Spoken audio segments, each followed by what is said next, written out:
बताओ बेटा, फिर आगे क्या आप लोग क्या किया जाए? रिवीजन करोगे कि नया चैप्टर स्टार्ट करेंगे इसके बाद में?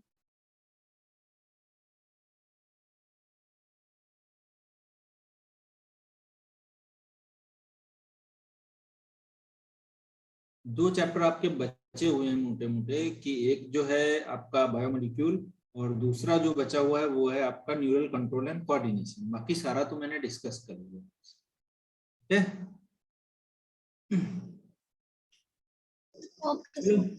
हाँ, तो बताओ क्या करना है आगे फिर इसके बाद? आज तो ये चैप्टर खत्म हो जाएगा फाइनली, मुझे लग रहा है जहाँ तक। ठीक है, तो आप लोग डिसाइड कर लेना क्या करना है क्या नहीं करना। नेक्स्ट चैप्टर पढ़ना है कि रिवीजन करना है, क्या करना है, जो भी वो बता दूंगा। ठीक है, तो मैं उसी हिसाब से फिर नेक्स्ट क्लास आपकी लूंगा। ठीक है, चलिए। तो देखते हैं, हम लोग बात करते हैं जो है गोनैड्स की। अगला जो हमारा टॉपिक है वो है गोनैड्स। गोनैड्स, तो गोनैड्स में अगर आप बात करोगे तो गोनैड्स की कहानी क्या देखी। सबसे पहले हाइपोथैलेमस होगा,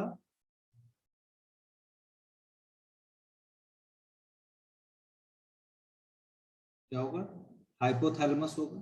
ठीक है, हाइपोथैलेमस से अगर आप बात करोगे तो यहां से आपका निकलता है रिलीजिंग फैक्टर, जिसको हम बोलते हैं GnRH। क्या निकलता है? GnRH, गोनाडोट्रोपिक रिलीजिंग हार्मोन बोलते हैं इसको। ठीक है, बहुत इंपॉर्टेंट है, ध्यान रखिएगा। Gonadotropic releasing hormone. हालांकि मैं पीछे भी जब पिट्यूटरी ग्लैंड को पढ़ा रहा था तो यहाँ के बारे में मैंने बहुत सारी बातें डिस्कस की थी।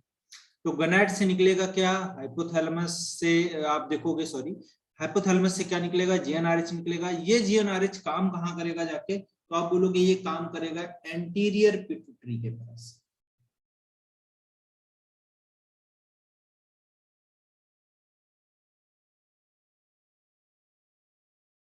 ठीक है, कहां पर काम करेगा जाके? एंटीरियर पिट्यूटरी के पास काम करेगा। ये एंटीरियर पिट्यूटरी जो है अब यहां से हार्मोन निकालेगी। एक आपको पता है, उसको हम बोलते हैं FSH, और दूसरा जो है उसको हम क्या बोलेंगे FSH के बाद में? तो आप बोलोगे LH, या आप बोलोगे ICSH। ठीक है, FSH का फुल फॉर्म आपको पता है, हालांकि क्या बोलते हैं इसको? Follicular stimulating hormone. Follicular stimulating hormone ये है। ठीक है, दूसरा आप बोलोगे LH। LH को हम क्या बोलते हैं? लूटिनाइजिंग हार्मोन, या इसको दूसरे नाम से हम जानते हैं ICSH को, इंटरस्टिशियल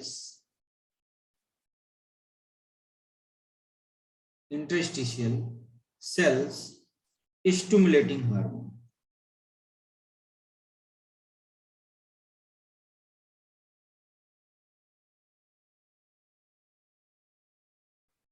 ठीक है, इंटरस्टिशियल सेल्स स्टिमुलेटिंग हार्मोन।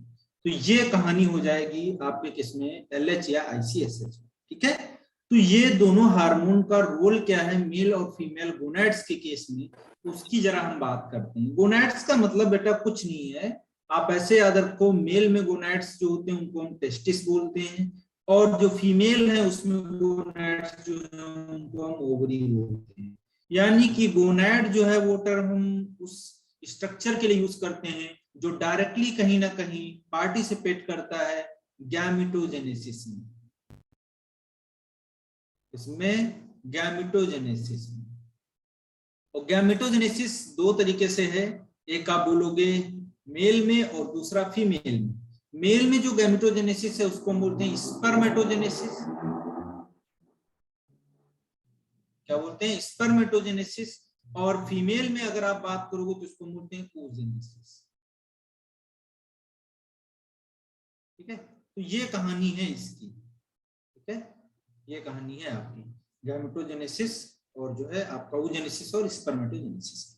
ठीक है, तो ये कहानी हो गई गोनैड्स की। अब इसके बाद में जब आप आगे बढ़ोगे तो आप देखोगे गोनैड्स जो होते हैं वो कैसे जो है हार्मोन्स को निकालते हैं और उनके हार्मोन्स के इफेक्ट क्या क्या हैं बॉडी के ऊपर, उनकी बात करते हैं मेल और फीमेल में। तो वन बाय वन हम लोग अब डिस्कस करेंगे आगे का जो हमारा टॉपिक है कि एफएसएच और एलएच या आईसीएसएच किस तरीके से रोल पार्टिसिपेट करता है हमारे जो आगे के स्ट्रक्चर्स हैं उनके केस में। चलिए आगे बढ़ते हैं फटाफट बिना देर किए हुए।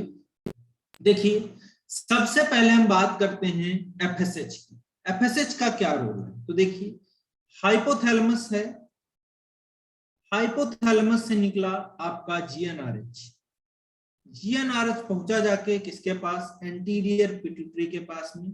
और ये एंटीरियर पिट्यूटरी क्या निकालती है? तो आप बोलोगे अभी हम एफएसएच को लेके चल रहे हैं तो एफएसएच की बात करेंगे। ये एफएसएच निकाल दिया, एफएसएच को निकालेगी और एफएसएच जो है वो एफएसएच कहां पहुंचेगा? तो देखिए सबसे पहले मेल में क्या इसका रोल है और दूसरी तरफ हम देखेंगे फीमेल में ये क्या रोल पार्टिसिपेट करता है। बहुत इंपॉर्टेंट टॉपिक है, यहां से क्वेश्चन भी कई बार आपसे पूछे गए हैं। देखिए सबसे पहले आप मेल के केस में बात करोगे तो मेल में ये जो गोनैड है एफएसएच उस पे काम करेगा और गोनैड यहाँ पे कौन सा है? टेस्टिस। तो जो मेल गोनैड है टेस्टिस उस पे जाके एफएसएच काम करेगा, टेस्टिस के पास जाएगा और टेस्टिस के पास एक सेल्स है उनका नाम है सर्टोली सेल्स।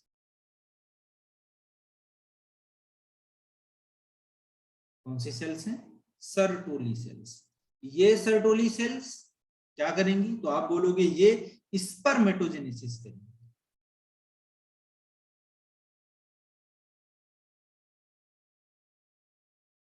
क्या करेंगी? स्पर्मेटोजेनेसिस करेंगे, ठीक है, यानी कि स्पर्म्स का फॉर्मेशन करेंगे, पहला काम। दूसरा देखिए यहां से इनहिबिन भी निकलता है और इनहिबिन क्या करता है? तो आप बोलोगे इनहिबिन जो है वो सप्रेस कर देता है एफएसएच के सिक्रीशन को। तो नेगेटिव फीडबैक मैकेनिज्म के थ्रू ये क्या करता है? इसको बंद करवा देता है, ठीक है, एफएसएच को निकलना, ठीक है, या जीएनआरएच को निकलना। तो ये किसका इंपॉर्टेंट काम है। दूसरा यहां पर बेटा आप बोलोगे क्या निकलता है इनहिबिन के बाद में? तो एक निकलता है आपका androgen binding proteins. Full form देखिए ले रहे हैं हम, एंड्रोजन बाइंडिंग प्रोटीन्स। तो एंड्रोजन बाइंडिंग प्रोटीन जो होंगी वो आप देखोगे यहां से निकलेंगी और ये प्रोटीन्स क्या करेंगी? जाके टेस्टोस्टेरोन से बाइंड करेंगी, एंड्रोजन से बाइंड करेंगी और उनको मोर पोटेंट बना देंगी और ज्यादा इफेक्टिव काम करने वो स्टार्ट हो जाएंगे एंड्रोजन बाइंडिंग प्रोटीन के बाइंड होने के बाद, ठीक है। तो ये काम हो गया एफएसएच का मेल के केस में। अब आगे बात करते हैं हम फीमेल के केस में। फीमेल में हम देखेंगे क्या क्या कहानी है कि एफएसएच का क्या रोल है। तो देखिए ओवरी के पास ये जो फीमेल है यहाँ पर ओवरी आपको देखने को मिलेगी, ओवरी के पास जाएगा एफएसएच और ओवरी से क्या बुलाएगा कि आप जो है वहां पर क्या होती है ओवरी के पास में ओवेरियन फॉलिकल होती है, ओवेरियन फॉलिकल्स होती हैं। ये ओवेरियन फॉलिकल्स होंगी वो डेवलप होना स्टार्ट होगी, ठीक है, और जैसे डेवलप होंगी ये क्या निकालती हैं? तो आप बोलोगे एक हार्मोन निकलता है, फीमेल हार्मोन, इसको हम बोलते हैं ईस्ट्रोजन। कौन सा है? ईस्ट्रोजन। तो ईस्ट्रोजन निकलेगा और वो ईस्ट्रोजन जो है अलग अलग तरीके के रोल को परफॉर्म करेगा। अब ईस्ट्रोजन काम क्या क्या करता है वो हम देखेंगे, इंपॉर्टेंट यहाँ पर रोल क्या है उसका वो हम लोग डिस्कस करेंगे। तो ईस्ट्रोजन का काम या जो एफएसएच के इन्फ्लुएंस में जो काम हो रहे हैं उनकी बात जब करोगे आप तो इनके इन्फ्लुएंस में ईस्ट्रोजन निकलते हैं और ईस्ट्रोजन के इन्फ्लुएंस में देखते हैं क्या होता है। तो मैं यहाँ पर लिखे दे रहा हूँ सारे काम ईस्ट्रोजन के। सबसे पहले आप बोलोगे it stimulate female secondary sexual traits या कैरेक्टर्स। तो फीमेल सेकेंडरी सेक्सुअल जो ट्रेट्स हैं या कैरेक्टर्स हैं उनको ये स्टिमुलेट करते हैं, उनको आगे बढ़ाते हैं। दूसरा आप बोलोगे ऑर्गन्स, ऑर्गन्स के अलावा आप बोलोगे ग्रोथ। सर ये एस्ट्रोजन का वर्क है ना? हाँ एस्ट्रोजन का growth and activity, growth and activity, ठीक है। तो ऑर्गन की ग्रोथ और एक्टिविटी के लिए भी ये रिस्पॉन्सिबल होते हैं फीमेल्स में। दूसरा देखिए अगला काम क्या होगा एस्ट्रोजन का, तो आप बोलोगे डेवलपमेंट ऑफ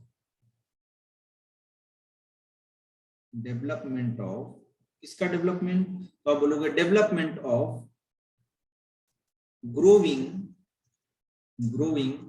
ओवेरियन फॉलिकल्स।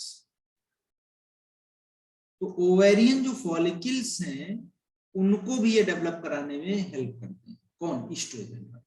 दूसरा देखिए इसके बाद नेक्स्ट बेटा आप बात करोगे appearance of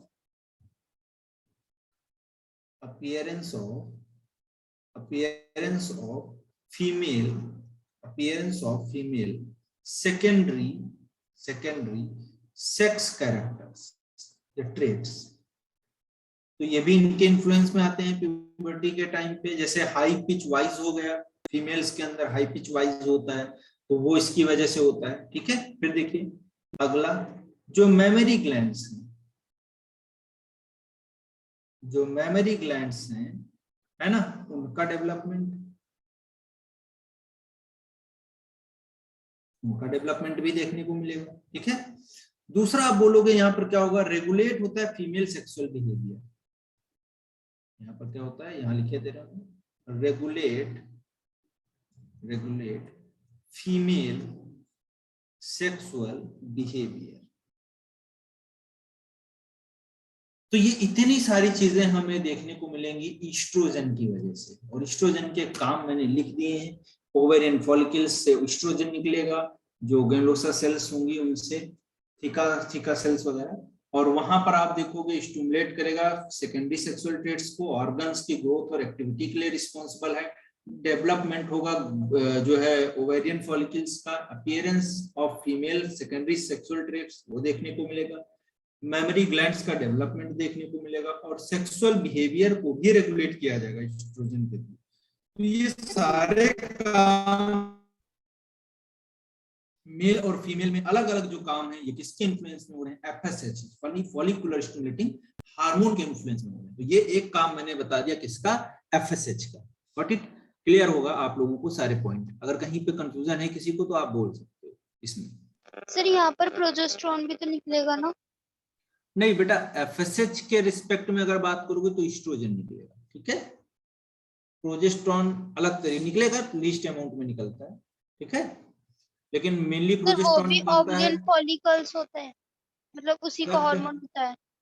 ovarian ovarian follicle से, हाँ वहां सेल्स होती हैं, उन्हीं से निकलता है, ओके सर। ठीक है। चलो अब आगे हम बढ़ते हैं, जो दूसरा हमारा पार्ट है जो आप देखोगे एलएच या आईसीएसएच, इसका क्या काम है। तो नेक्स्ट हम लोग देखते हैं। हमने बोला कि हाइपोथैलेमस था, हाइपोथैलेमस, और हाइपोथैलेमस से क्या निकलेगा, तो आप बोलोगे निकलेगा वही जीएनआरएच।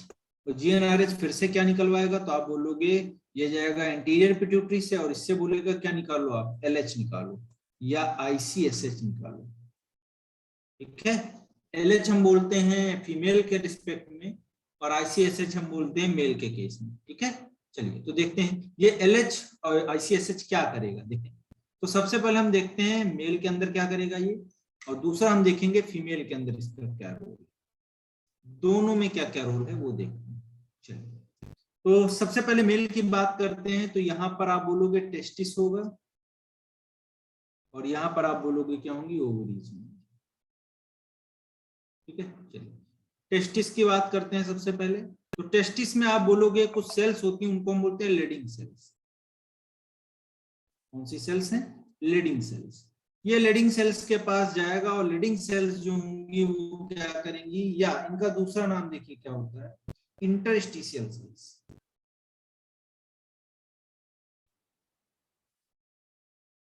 ठीक है। इंटरस्टिशियल सेल्स या लीडिंग सेल्स, और ये क्या निकालती हैं, तो आप बोलोगे ये प्रोड्यूस करती हैं टेस्टोस्टेरोन। हार्मोन है उसका नाम क्या है, टेस्टोस्टेरोन। तो ये रिलीज करती हैं टेस्टोस्टेरोन। ठीक है। अब टेस्टोस्टेरोन का क्या रोल है वो हम लोग 1 बाय 1 डिस्कस करेंगे, ठीक है, अभी आगे। और उससे पहले हम लोग देखते हैं जो है इधर फीमेल के केस में क्या होगा। तो देखिए फीमेल के केस में जब आप आओगे तो ओवरीज जो होंगी, है ना, वहां पर एलएच की इन्फ्लुएंस में ओवुलेशन होगा। और ओवुलेशन होगा तो ओवुलेशन होने के बाद में आपका बनता क्या है,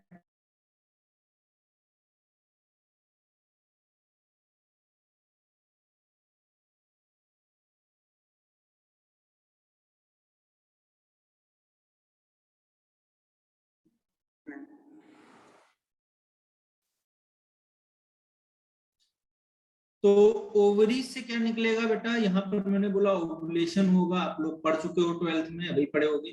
और वहां पर क्या होगा, आप बोलोगे यहाँ से क्या होगा, ओवुलेशन होगा। और ओवुलेशन होने के बाद में जो remaining part of Graafian follicle बचेगा उसको बोलते हैं कार्पस लूटियम, ठीक है, कार्पस लूटियम। और ये कार्पस लूटियम बेटा क्या निकालता है, तो आप बोलोगे ये निकालेगा आपका क्या जो है, कार्पस लूटियम क्या निकालेगा, तो आप बोलोगे ये निकालता है प्रोजेस्टेरोन। क्या निकालता है, प्रोजेस्टेरोन, मेनली ये प्रोजेस्टेरोन निकालता है। और इसके साथ साथ में आप बोलोगे इनहिबिन भी निकलता है, ठीक है, इनहिबिन निकलता है। तो ये दो मेन हार्मोन निकलते हैं। इसके अलावा बेटा एक हार्मोन और निकलता है, उसका नाम है रिलैक्सिन। पढ़ा होगा आप लोगों ने रिप्रोडक्टिव बायोलॉजी में, बहुत इंपॉर्टेंट हार्मोन है, ठीक है। तो प्रोजेस्टेरोन, इनहिबिन और रिलैक्सिन। इनहिबिन तो इसके सिक्रीशन को इनहिबिट करता है, कम करवाता है। रिलैक्सिन का रोल अहम हो जाता है प्रेगनेंसी के टाइम पे, ठीक है। तो वो सब 12th में आप लोग पढ़े होंगे, उसके बारे में ज्यादा डिस्कस करने की जरूरत नहीं है। अब हम आगे जो डिस्कस करने जा रहे हैं वो डिस्कस करने जा रहे हैं किसके केस में, कि टेस्टिस से जो लेडिंग सेल्स हैं या इंटरस्टिशियल सेल्स हैं, तो टेस्टोस्टेरोन या एंड्रोजन निकाल रही, उनका क्या रोल है, उन एंड्रोजन्स का क्या रोल है, उनको एंड्रोजन्स भी बोलते हैं। तो उन एंड्रोजन्स क्या क्या रोल है, ठीक है, ये देखते हैं हम लोग। चलिए, तो सबसे पहले मेल जो हार्मोन है एंड्रोजन, उसकी बात कर लेते हैं, या टेस्टोस्टेरोन की बात कर लेते हैं।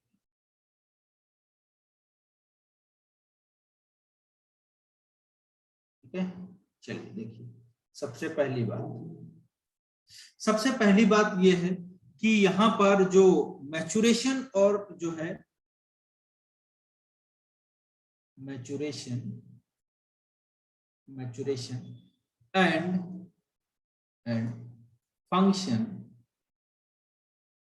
Function of the male accessory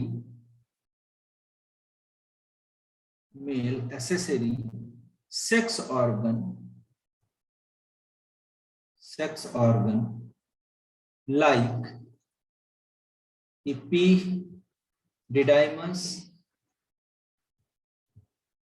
epididymis, vas deferens,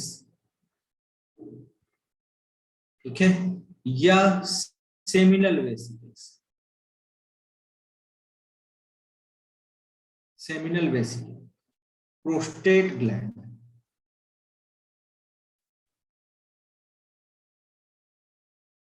prostate gland, और आप बोलोगे यूरेथ्रा इटसेट्रा।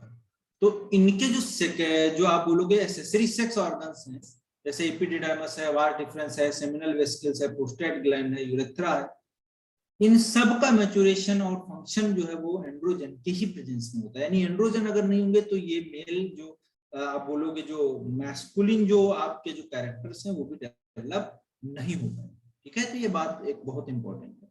इसके अलावा आप बोलोगे यहाँ पर कुछ और बातें हैं, जैसे इसका मेन रोल है वो क्या, एनसीईआरटी बोलती है कि इट स्टिमुलेट द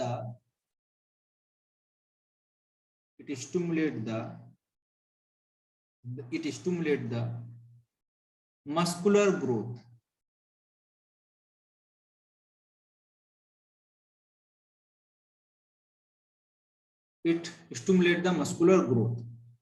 एंड आप बोलोगे ग्रोथ ऑफ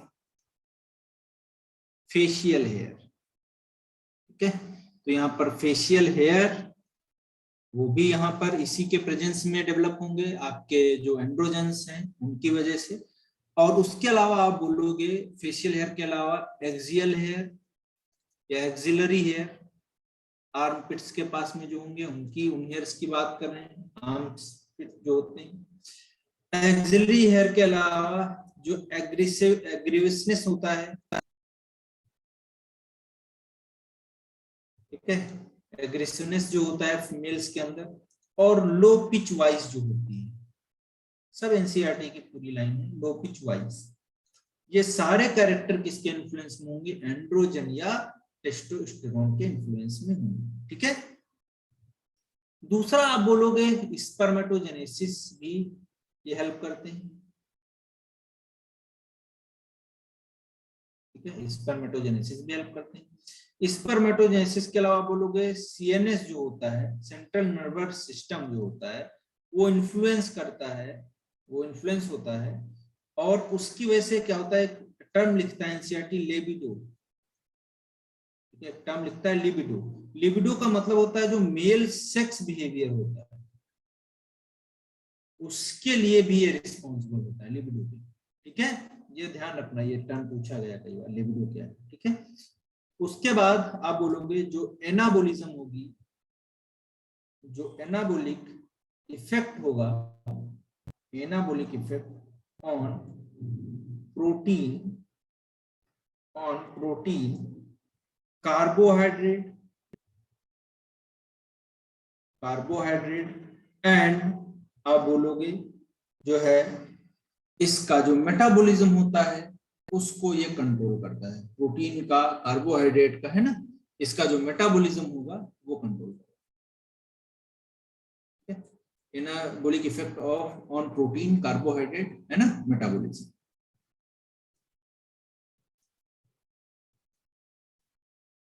ठीक है। ये इतने का सारे काम जो होते हैं वो एंड्रोजन के होते हैं। फिर से मैं रिपीट करे दे रहा हूँ, जो मैंने बोला मेल रिप्रोडक्टिव पार्ट्स हैं, जैसे आपका accessory sex organs, epididymis, vas deferens, seminal vesicle, prostate gland, urethra, इनका मैचुरेशन और फंक्शन जो होता है वो गवर्न किया जाता है किसके? एंड्रोजन या टेस्टोस्टेरोन के थ्रू।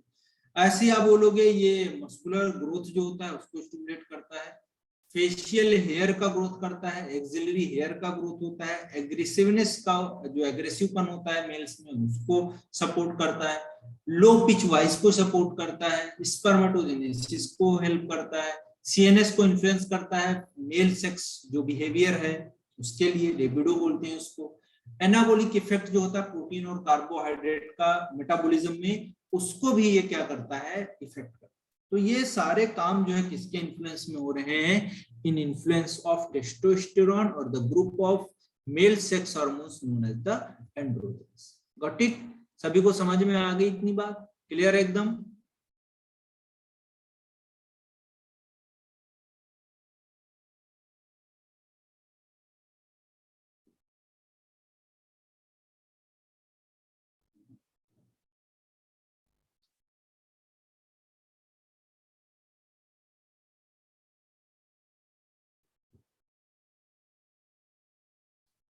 बोलिए फटाफट, फिर हम लोग आगे बढ़े।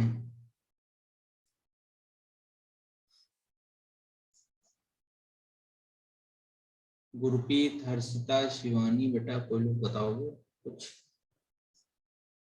क्लियर है सभी को?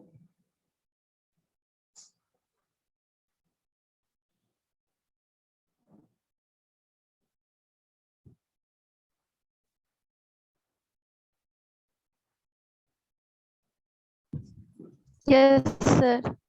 ठीक, चलो अब हम लोग आगे बढ़ते हैं। इसके बाद में एक थाइमस तो हम लोग पढ़ ही चुके हैं ऑलरेडी।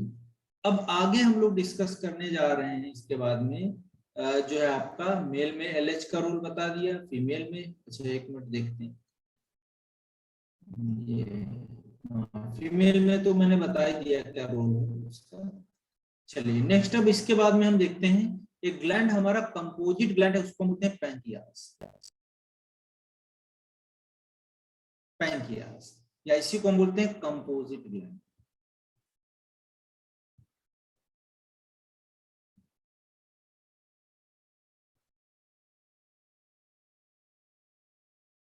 कंपोजिट ग्लैंड, या आपका हेटेरोक्राइन ग्लैंड भी इसको बोलते हैं, ठीक है। अब ये पैंक्रियाज जो है, इसका ओरिजिन बेटा जो है वो कैसा है, तो आप बोलोगे एंडोडर्मल ओरिजिन।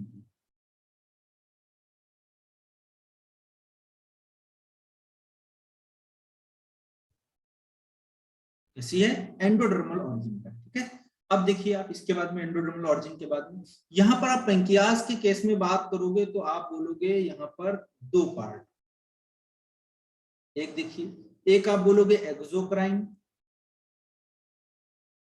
और दूसरा आप बोलोगे एक्सोक्राइन के बाद में एंडोक्राइन।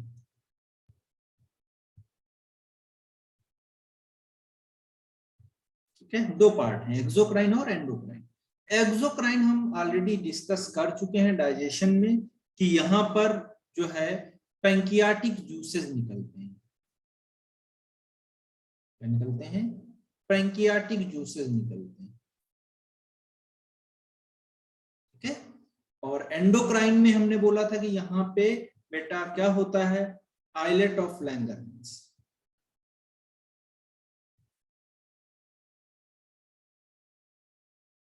आइलेट ऑफ लैंगरहैंस, ठीक है। ये एंडोक्राइन सेल्स होती हैं, और इन्हीं से क्या निकलता है, different different types of hormones को रिलीज किया जाता है। जैसे इन आइलेट ऑफ लैंगरहैंस सेल्स की बात करोगे आप, तो लगभग 1 to 2 मिलियन के आसपास होते हैं, 1 to 2 मिलियन के आसपास होते हैं, ठीक है। कितनी होती है? 1 to 2 मिलियन के आसपास होती है। एनसीईआरटी का लाइन है कि आइलेट ऑफ लैंगरहैंस जो है वो 1 से 2 मिलियन के आसपास होती हैं, और एंडोक्राइन नेचर को ये शो करती है, ठीक है। अब देखिए, जो पूरा पैंक्रियाटिक टिश्यू है, आइलेट ऑफ लैंगरहैंस की बात करोगे तो ये लगभग आप बोलोगे 1 to 2% of pancreatic, 1 to 2% of pancreatic tissue, ठीक है। तो पैंक्रियाटिक टिश्यू का ये कितना है, 1 से 2% के आसपास। कितना है? 1 to 2% के आसपास, ये ध्यान रखिएगा, ये भी एनसीईआरटी का लाइन। अब आइलेट्स ऑफ लैंगरहैंस में कौन कौन सी सेल्स हैं, जरा उनकी भी बात कर लेते हैं। एक होती है अल्फा सेल्स, दूसरी बेटा होती है बीटा सेल्स, ये दोनों बहुत इंपॉर्टेंट सेल्स हैं। तीसरी आप बात करोगे तो आ जाएंगी पिक्चर में आपकी एफ सेल्स, या पी सेल्स भी बोल देते हैं इनको। और इसके अलावा आपका जो नेक्स्ट आ जाती है वो कौन सी होंगी, डेल्टा सेल्स। ये इतने तरीके की सेल्स होंगी। अब इनके सबके रोल अलग अलग हैं। जैसे जो आपकी अल्फा सेल्स हैं, ये क्या निकालती हैं, तो आप बोलोगे ग्लूकागॉन निकालती हैं। क्या निकालती हैं? ग्लूकागॉन निकालती हैं। दूसरा देखिए, बीटा जो सेल्स हैं वो क्या निकालती हैं, तो आप बोलोगे ये निकालती हैं इंसुलिन। क्या निकालती हैं? इंसुलिन निकालती हैं। दूसरा आप बोलोगे एफ सेल्स जो है वो क्या निकालती हैं, तो एफ सेल्स जो होंगी वो निकालेंगी पैंक्रियाटिक पॉलीपेप्टाइड। क्या निकालेंगी? पैंक्रियाटिक पॉलीपेप्टाइड, ये निकालती हैं। और डेल्टा सेल्स जो है बेटा ये निकालती हैं सोमैटोस्टैटिन। सोमैटोस्टैटिन, ये सोमैटोस्टैटिन एनसीईआरटी में नहीं है ना? हाँ दिया हुआ है, अल्फा और बीटा दो दिया है, ये नहीं दिया हुआ है एफ सेल और डेल्टा सेल्स, ठीक है। तो इसको आप ध्यान रखिएगा। सोमैटोस्टैटिन जो है ये इनहिबिटरी हार्मोन है, बाकी लोगों को रेगुलेट करता है, ठीक है, ग्लूकागॉन इंसुलिन को, ठीक है। चलिए, तो ये आपका पैंक्रियाज हो गया।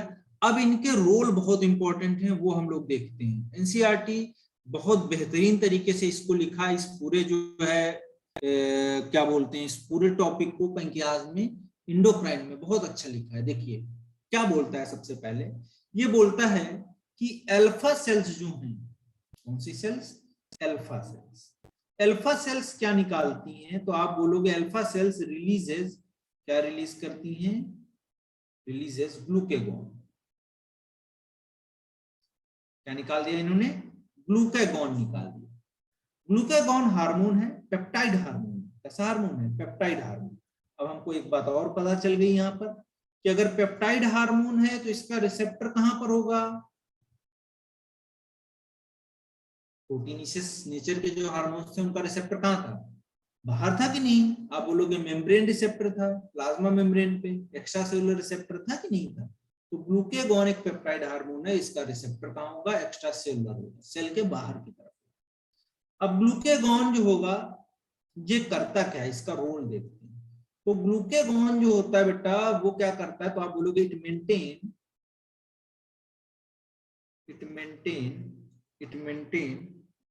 The normal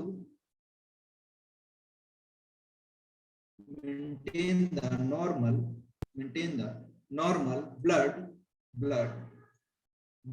glucose level। ठीक है, तो ये क्या मेंटेन करता है? नॉर्मल जो ब्लड ग्लूकोज लेवल है वो मेंटेन करता है। ठीक है, अब देखिए दूसरी बात समझिए इसको। दूसरी बात क्या है? ग्लूकेगॉन जो है वो मेनली एक्ट करता है, एक्ट्स ऑन, किस पे एक्ट करता है? तो आप बोलोगे लीवर सेल। कहां पे काम करता है? लीवर सेल्स पे काम करता है। ठीक है, लीवर सेल्स पे काम करेगा। और ये लीवर सेल्स जो है ये कौन सी? Hepatocyte sales. आपने पढ़ा होगा लीवर के पास में कौन सी सेल्स होती है? हिपैटोसाइट सेल्स प्रेजेंट होती है। तो ग्लूकागॉन जो है mainly act on the liver cells या हिपैटोसाइट सेल्स, उस पे काम करता है। और क्या करता है? तो आप बोलोगे एंड स्टिमुलेट, किसको स्टिमुलेट कर देता है? तो आप बोलोगे ग्लाइकोजीनोलाइसिस। ये पूछा भी गया एग्जाम में कि ग्लाइकोजीनोलिसिस क्या होता है। ठीक है, तो ग्लाइकोजन जो होता है उसका लिसिस करवाना, ग्लाइकोजन का ब्रेकडाउन करवाना ग्लाइकोजीनोलिसिस कहलाता है। ठीक है, तो इसकी वजह से क्या होगा? ये प्रोसेस का अल्टीमेट लास्ट में कंक्लूजन क्या होगा इसका? कि ये क्या करता है? इंक्रीज कर देता है ब्लड ग्लूकोज लेवल को।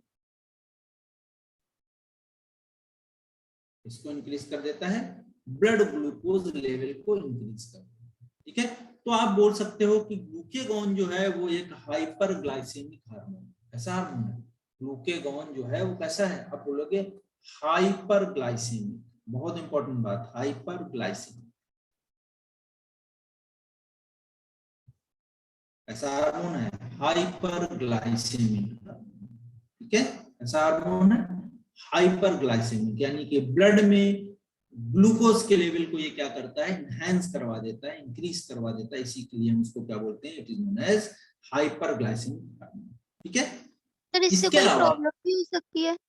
हाँ बिल्कुल होगा, लेकिन बेटा ये कब निकलता है ग्लूकेगॉन? समझिए, जैसे नॉर्मल बॉडी है किसी की, तो ये तब निकलेगा जब ब्लड में ग्लूकोज का लेवल कम हो। तब हमारे पास स्टोर्ड जो फूड, मान लो तुम भूखे हो बहुत दिन से, फास्टिंग में हो 9 दिन नवरात्र में, और फास्टिंग में हो तो तुम फिर क्या होगा? हम खा तो रहे नहीं उतना सारा सब कुछ कि हमको एनर्जी मिले, तो हमारे अंदर जो स्टोर्ड जो आपका ग्लाइकोजन है लीवर वगैरह हिपैटोसाइट सेल्स में, मसल्स वगैरह में, वो टूटने लगता है। और वो किसकी प्रेजेंस में टूटता है? तो आप बोलोगे ग्लूकेगॉन के प्रेजेंस में टूटता है, और वो टूट के ब्लड में आ जाता है और फिर हमको एनर्जी मिल जाता है वहां से। समझ में आई बात? तो ग्लूकोजीनोलिसिस का मतलब हुआ ग्लाइकोजीनोलिसिस का कि break down of glycogen into glucose. इसके अलावा ये और क्या करता है? तो एक काम और करवाता है, इट स्टिमुलेट द, क्या स्टिमुलेट कराता है? क्या स्टिमुलेट कराएगा? तो आप बोलोगे एक प्रोसेस होती है उसको बोलते हैं ग्लूकोनियोजेनेसिस का मतलब क्या हुआ? कि ये नॉन कार्बोहाइड्रेट प्रिकर्सर से क्या ग्लूकोज का बनवा देता है। ठीक है, जैसे आपका प्रोटीन्स हुए, अमीनो एसिड्स हुए, आपके फैट्स वगैरह हुए, उनसे अगर ग्लूकोज बनता है तो उसको बोलते हैं ग्लूकोनियोजेनेसिस। और ग्लाइकोजिनोलिसिस का मतलब क्या होता है? Break down of glycogen into glucose. ठीक है, तो ये दो प्रोसेस ये करवाता है, और अल्टीमेट क्या करवाता है? ब्लड में ग्लूकोज के लेवल को बढ़ा देता है। इसीलिए इसको हम बोलते हैं it is the hyperglycaemic hormone. ठीक है, एक ये बात हो गया। दूसरा देखिए क्या करता है, एक बहुत बहुत इंपॉर्टेंट एक एनसीईआरटी लाइन और लिखती है, उसका मतलब समझिए। देखिए एनसीईआरटी एक लाइन लिखती है कि ग्लूकेगॉन जो होता है वो क्या करता है, ग्लूकेगॉन क्या करता है। देखिए तो ये करता क्या है, आप बोलोगे ग्लूकेगॉन जो है ये क्या कर देता है, रिड्यूस कर देता है, reduce the cellular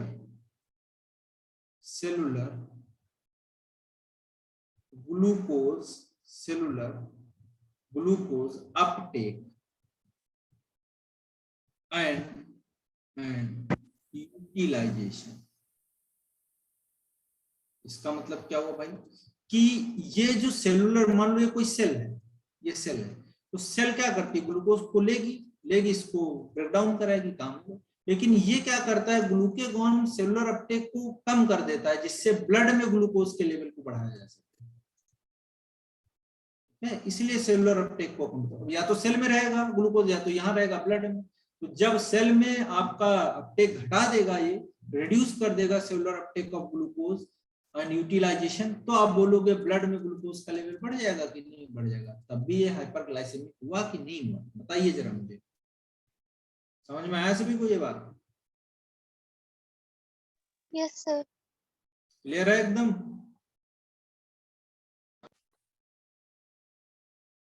yes sir.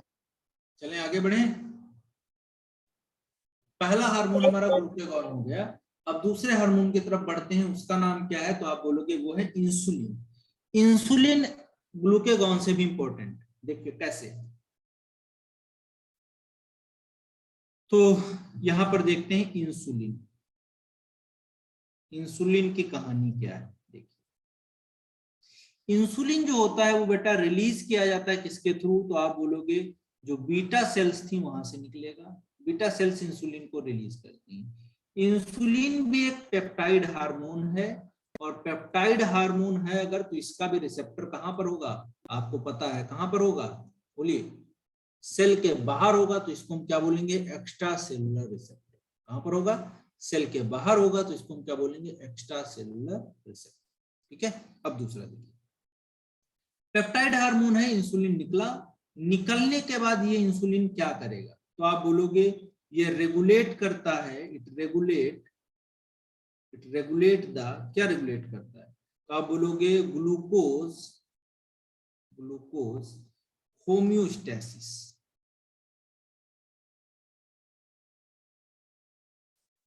ठीक है, तो ग्लूकोज की होम्योस्टेसिस को ये क्या करता है, ये रेगुलेट करता है। ठीक है। अब देखिए इंसुलिन जो है वो एक्ट किस पे करेगा, तो आप बोलोगे इंसुलिन एक्ट्स ऑन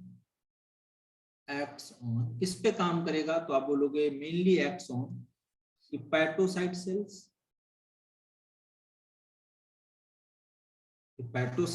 उस पे काम करेगा।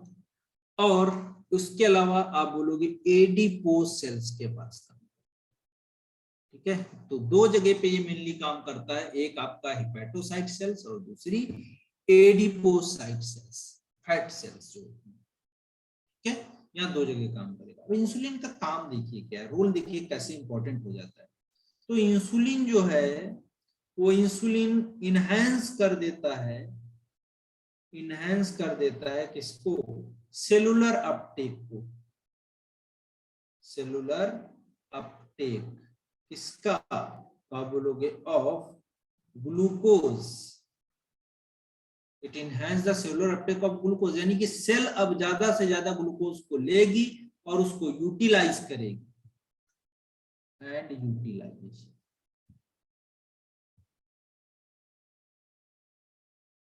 ठीक है, तो insulin enhance the cellular uptake of glucose and utilisation. तो जैसे सेल है, ये ब्लड वेसल है, अब इसमें ग्लूकोज आएगा, तो ग्लूकोज को ये निकाल के कहां लेके जाएगा, सेल के अंदर, इसके पास रिसेप्टर है। तो जब ये सेल जो है ग्लूकोज को लेगी, इसको यूज करेगी, इसका सेलुलर अपटेक करेगी, इसका यूटिलाइजेशन करेगी, तो आप बोलोगे ब्लड में ग्लूकोज का लेवल क्या हो जाएगा, रेगुलेट होने के लिए कम कर दिया जाता है कि नहीं। तो इसीलिए इंसुलिन को बोलते हैं कि ये बढ़े हुए लेवल को, ग्लूकोज के लेवल को कम करता है ब्लड में, इसीलिए ये हार्मोन कैसा है, हाइपोग्लाइसेमिक। हाइपोग्लाइसेमिक मतलब सीधा सीधा हुआ कि ये क्या करेगा, लेवल ऑफ, अगर आप देखोगे जो है ग्लूकोज, उसको कम कर देगा। बट तो ये सारी बातें आपको ध्यान रखना है, बहुत इंपॉर्टेंट है। वो सेल में जाती है, क्या बेटा? ब्लड में से जो ग्लूकोज है वो सेल में जाती है ग्लूकोज। बिल्कुल जाएगा, वहां पर यूज किया जाएगा, तो सेलुलर अपटेक और यूटिलाइजेशन दोनों को बढ़ा देगा इंसुलिन। तभी तो ब्लड में पर एक्सेस सर पहले ग्लूकोज नहीं है। सेल्स में हाँ, तो स्टोर्ड होती है ना ग्लूकोज, तो फिर वो क्यों ले रहा नहीं है तो ब्लड? हर एक सेल में थोड़ा स्टोर होगा, ठीक है। Okay sir. ठीक है, तो स्पेसिफिक जगह पे स्टोर होगा ना। अब देखिए एक बात और यहाँ पर ध्यान रखना है हमको, अगले पॉइंट में, यहाँ पर क्या होता है, रैपिड जो मूवमेंट होता है, rapid movement of glucose from blood to hepatocyte cells, blood to hepatocyte and adipose, hepatocyte and adipose site या adipose cells, ठीक है। अब जब रैपिड मूवमेंट होगा ग्लूकोज का ब्लड से हिपैटोसाइट और एडिपोसाइट में, तब आप बोलोगे ब्लड में क्या हुआ, ग्लूकोज का लेवल क्या हो जाएगा, ब्लड में ग्लूकोज का लेवल कम हो जाएगा कि नहीं हो जाएगा, बोलिए, ठीक है। तो हार्मोन कैसा हो गया आपका, आप बोलोगे हाइपोग्लाइसेमिक। यही तो मैं बोल रहा था अभी कि हाइपोग्लाइसेमिक हार्मोन होता है, ठीक है। कहानी तो यही थी सारी, समझ में आई बात? Yes sir. चलो अब देखिए ये इंसुलिन करता क्या है। तो इंसुलिन भी देखिए कमाल का काम क्या करता है, ये करता क्या है, जो एक्सेस ग्लूकोज होता है, हम ज्यादा ग्लूकोज ले लिए, अब उसको क्या किया जाएगा, तो एक्सेस जो ग्लूकोज है उसको ग्लाइकोजन में ये कन्वर्ट करवा देता है इंसुलिन, ये हेल्प करता है इसमें। और ये प्रोसेस कहलाती क्या है, एक्सेस ग्लूकोज से ग्लाइकोजन का बनना क्या कहलाता है, ग्लाइकोजेनेसिस। क्या कहलाता है, ग्लाइकोजेनेसिस। ग्लूकोज से ग्लाइकोजन का बनना क्या कहलाता है, ग्लाइकोजेनेसिस का, ठीक है। तो ये बात भी आप ध्यान रखो, ठीक है। तो 3 पार्ट मैंने बताया, ग्लाइकोजेनेसिस, ग्लूकोनियोजेनेसिस है ना, ग्लाइकोजेनोलिसिस, ठीक है। तीनों का मतलब भी मैं बता चुका हूं कहां पे क्या है। चलिए आगे बढ़ते हैं बेटा। इसके बाद में आप बोलोगे अगर प्रोलॉन्ग, बहुत टाइम तक prolong hyper glycaemic, prolonged hyperglycaemic leads to, तो अगर लंबे टाइम तक हाइपरग्लाइसेमिक कंडीशन रहती है तो उसकी वजह से क्या होगा, to a complex disorder known as, क्या बोलेंगे उसको, दैट इज नोन एज या called as diabetes insipidus, diabetes mellitus, diabetes mellitus, ये हो जाता है। तो डायबिटीज मेलाइटस में क्या होता है, तो आप बोलोगे लॉस ऑफ ग्लूकोज, इसमें क्या होता है, जो है जो ग्लूकोज होता है, लिखना चाहो आप लिख लो, loss of glucose from urine, ठीक है, फ्रॉम यूरिन, तो यूरिन से एक्सेस ग्लूकोज का निकलना, एंड आप बोलोगे फॉर्मेशन ऑफ harmful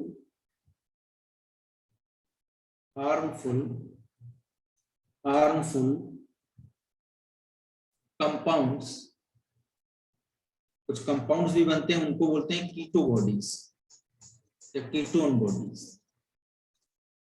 तो loss of glucose from urine and formation of harmful compounds, जिसको हम बोलते हैं कीटोन बॉडीज, वो देखने को मिलेंगे। ठीक है, तो पेशेंट को हम इंसुलिन के इंजेक्शन देके, इसको इंसुलिन के इंजेक्शन जो हीमोलिन होता है उसका इंजेक्शन देके हम इसको ट्रीट कर सकते हैं। ठीक है, ये हो सकता है। अब इसमें भी दो टाइप, डायबिटीज होगी, हाँ, जब डायबिटीज होगी तब होगा ये loss of glucose from urine. नहीं, जब डायबिटीज होगी तब बनेगा। तो loss of glucose from urine, मतलब यूरिन कहाँ से, यूरिन से क्या निकलेगा, ग्लूकोज निकलेगा, और फॉर्मेशन किसका होगा, जो कीटो बॉडीज बनती हैं उनका होगा, और वो क्या करते हैं बॉडी में किडनीज वगैरह को और डैमेज करने लगते हैं। ठीक है, तो इंसुलिन का इंजेक्शन हम देते हैं और डायबिटीज मेलाइटिस को ट्रीट करते हैं उससे।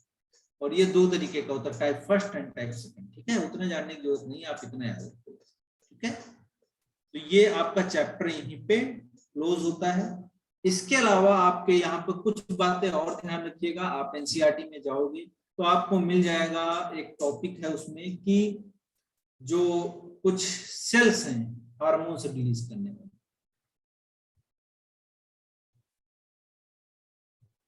वो कौन कौन सी, कुछ एक्स्ट्रा करके दिया, जैसे गैस्ट्रोइंटेस्टाइनल ट्रैक्ट जीआईटी से निकलते हैं, किडनी सेल से निकलते हैं रेनिन वगैरह, जीआईटी से आपका गैस्ट्रिन और ये सब जो है आपका सीजीके ये सब निकलता था। किडनी की सेल्स वो निकालती हैं आपका रेनिन वगैरह, ऐसे लीवर से एंजियोटेंसिनोजन वगैरह निकलता है ना। हार्ट से आपका एक्टिनाइड्रेटिक फैक्टर निकलता है। तो इस तरीके के कुछ एडिशनल हार्मोन्स निकलते हैं जो सेल से निकलते हैं, मतलब ग्लैंड की फॉर्म में नहीं, लेकिन सेल्स भी कुछ थोड़ा बहुत एंडोक्राइन रोल प्ले करती हैं उनके हार्मोन्स। तो वो आप देख लेना, एक छोटा सा पैराग्राफ दिया है आपका, उसके बारे में उससे वहां से डिस्कस कर लेना। इस चैप्टर में और कोई कहीं पे कोई प्रॉब्लम, कोई कमी, कुछ ऐसा डाउट आपका हो तो आप पूछ सकते हो। और ये चैप्टर आपका कंप्लीट हो गया। सर एक बार स्टेरॉइड का मीनिंग बता दो। स्टेरॉइड बेटा वो हार्मोन्स होते हैं जिनके रिसेप्टर्स जो होते हैं वो या तो साइटोसोल में होंगे या तो न्यूक्लियस में होंगे। दूसरी बात, स्टेरॉइडल हार्मोन आसानी से प्लाज्मा मेम्ब्रेन जो लिपिड की बाइलेयर है उसको क्रॉस कर जाते हैं, क्योंकि ये कैसे होते हैं, नॉन पोलर नेचर के होते हैं। ठीक है, और आसानी से क्रॉस करके पहुंच जाते हैं और अपने रिसेप्टर से बाइंड करके काम करने लगते हैं। स्टेरॉइड का मतलब सीधा सीधा यही है कि ये जो है आपके लिपिड के बने हुए मॉलिक्यूल्स हैं और ये इसीलिए प्लाज्मा मेम्ब्रेन को आसानी से क्रॉस करते हैं। Okay sir. और किसी को कोई प्रॉब्लम हो बताओ कहीं पे।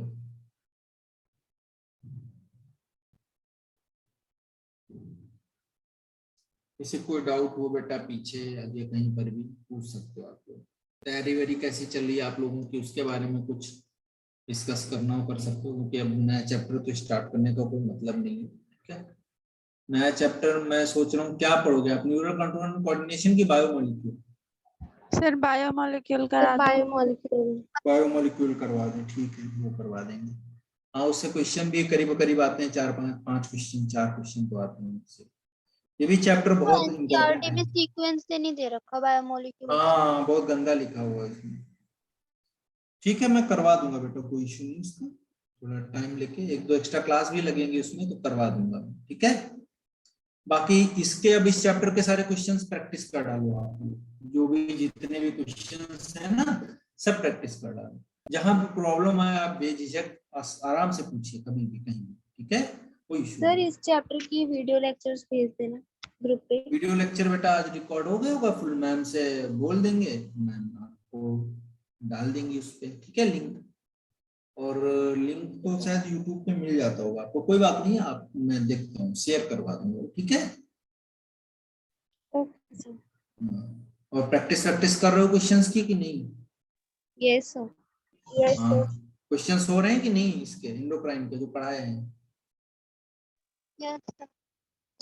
क्वेश्चंस अच्छे से करो, है ना। और जितने प्रैक्टिस करोगे, रिवीजन करो, जितने प्रैक्टिस करोगे उतने अच्छा आएगा रिजल्ट आपका। ठीक है, और लास्ट टाइम है अच्छे से, बाकी सबने फॉर्म वगैरह तो भर ही दिया होगा। Yes sir. चलो बहुत अच्छी बात है, और बाकी भी आपको हेल्प करेगी ये सारी चीजें आगे भी लाइफ में, है ना। चलिए, किसी को कोई डाउट हो बेटा पूछ लो। अनु, गुरप्रीत, खुशी, वर्षा, कुछ भी हो, नो कोई डाउट नहीं है ना। चलो, एक दिन आप लोगों की मैं एक्स्ट्रा क्लास लगाऊंगा संडे वनडे में, ठीक है। Okay sir. हाँ, किसी टाइम देखता हूँ फ्री जब हो गया आप लोग तो एक क्लास लगाता हूँ। अभी तो सब बंद ही होगा आपका, स्कूल कोई मतलब ही नहीं है, एग्जाम भी सारे हो ही गए हैं आपके।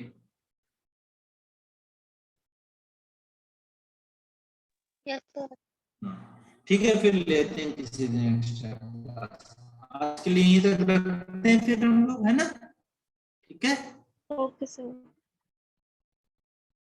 ठीक है बेटा, बाय बाय, टेक केयर।